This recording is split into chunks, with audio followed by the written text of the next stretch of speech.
नमस्कार।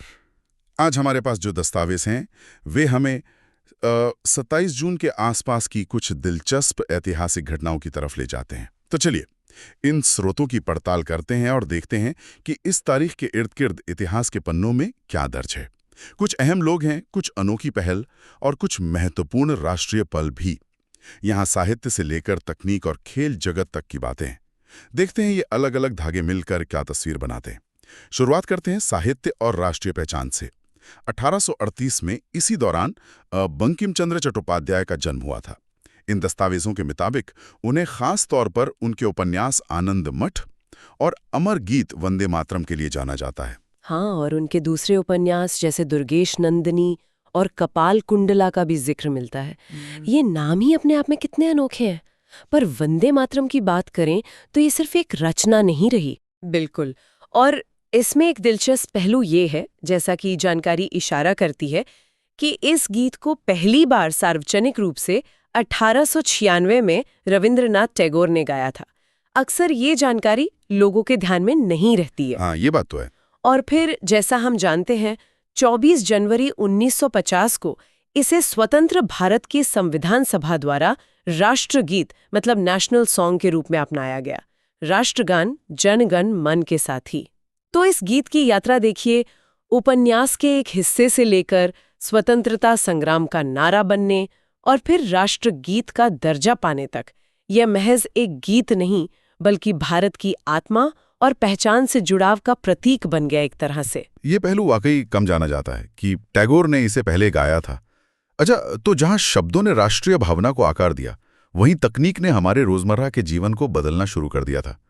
इन नोटों में एक और अहम घटना का जिक्र है। 1967 में लंदन में दुनिया का पहला ऑटोमेटेड टेलर मशीन यानी एटीएम वो स्थापित किया गया। सोचिए जरा, आज के दौर में हम बिना डिजिटल बैंकिंग या एटीएम के शायद एक दिन भी ना गुजार पाए। हाँ। लेकिन इसकी शुरुआत करीब 5.5 दशक पहले हुई थी। हाँ। उस वक्त ये कितना क्रांतिकारी रहा होगा।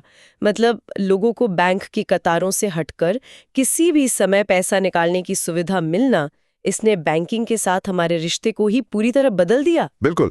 और तकनीक से भी पहले विचारों के प्रसार की बात करें तो एक और पहली घटना का जिक्र है।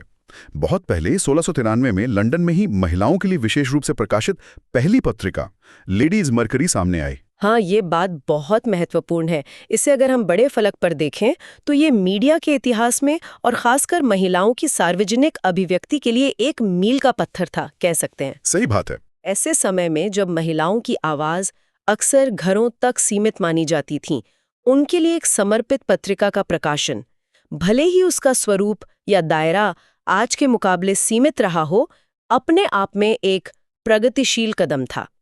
ये दिलचस्प है कि कैसे अलग अलग क्षेत्रों में पहली बार कुछ हो रहा था।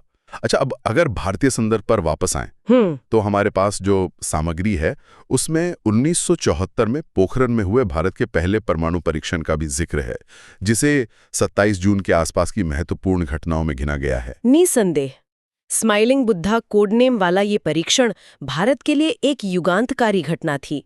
इसने न केवल भारत की वैज्ञानिक और तकनीकी क्षमता का प्रदर्शन किया, बल्कि वैश्विक मंच पर भारत की सामरिक स्थिति को भी मजबूती दी। इसके भू राजनीतिक प्रभाव काफी गहरे और दूरगामी रहे। जो इसी दौरान हुआ था। पीटी उषा, हाँ, एक ऐसा नाम है जिसने भारतीय एथलेटिक्स को, खासकर महिलाओं की भागीदारी को एक नई ऊंचाई दी। बिल्कुल। उनकी रफ्तार और अंतर्राष्ट्रीय स्तर पर उनकी उपलब्धियों ने पीढ़ियों को प्रेरित किया है। उनका होना सिर्फ पदक जीतने तक सीमित नहीं था, बल्कि ये उस जज्बे का प्रतीक था कि भारतीय खिलाड़ी विश्व मंच पर सर्वश्रेष्ठ प्रदर्शन कर सकते हैं। सही कहा। तो इन स्रोतों को खंगालने पर हमने देखा कि 27 जून के आसपास का समय कितना विविध रहा है। साहित्य जो राष्ट्र को प्रेरित करता है, तकनीक जो जीवन बदल देती है, मीडिया जो नई आवाजों को मंच देता है, हाँ, राष्ट्रीय सुरक्षा के अहम पड़ाव और खेल में व्यक्तिगत उत्कृष्टता की मिसालें, सब कुछ है। ये हमें सोचने पर मजबूर करता है कि इतिहास में किसी एक तारीख या समय खंड के आसपास घटने वाली ये अलग-अलग घटनाएं जो विभिन्न क्षेत्रों से जुड़ी हैं, क्या महज संयोग हैं? अच्छा सवाल है। या ये हमें उस समय के समाज, उसकी आकांक्षाओं और उसमें हो रहे बदलावों के बारे में कुछ गहरा बताती हैं? ये विचारणीय है कि कैसे साहित्य, तकनीक, राजनीति और खेल के ये अलग-अलग सूत्र अनजाने में एक दूसरे को प्रभावित करते हुए इतिहास का ताना-बाना बुनते